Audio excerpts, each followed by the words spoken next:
No, no, no, no, she cried out, trying to wipe it off, but it only smeared, sticking to her palms like tar. Her roommate, startled by the scream, rushed in and switched on the main light.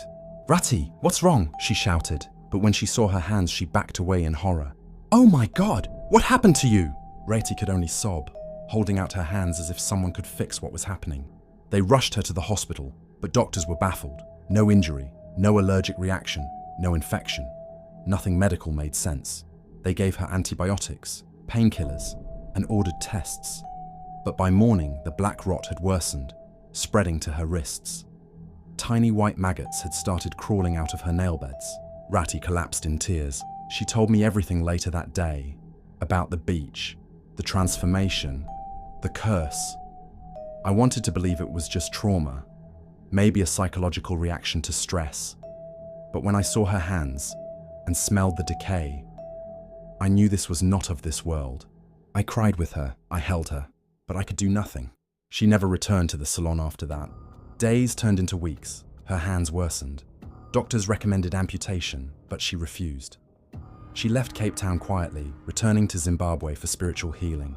The salon was never the same. Our regular clients from the area stopped coming. Only tourists and those from faraway places who didn't know the story, or those who didn't believe in such things, continued to visit. The rest avoided us like a cursed house. Meanwhile, Ratty had returned to Zimbabwe, seeking help from a traditional healer in Chiping. The healer didn't mince words. "This is no ordinary curse," he said. "It comes from the water, from an ancient goddess of the deep. Only she can forgive.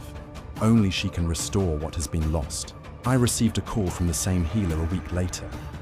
He told me something unexpected, that the spirit might return to the salon, that perhaps, if I humbled myself and sincerely pleaded, she might show mercy.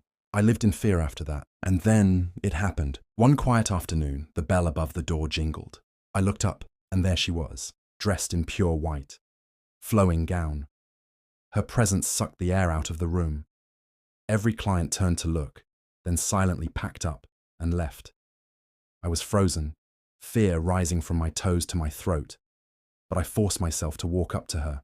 "Good afternoon," I said softly, my voice shaking. "Welcome." She said nothing for a moment. Then, her voice calm but chilling.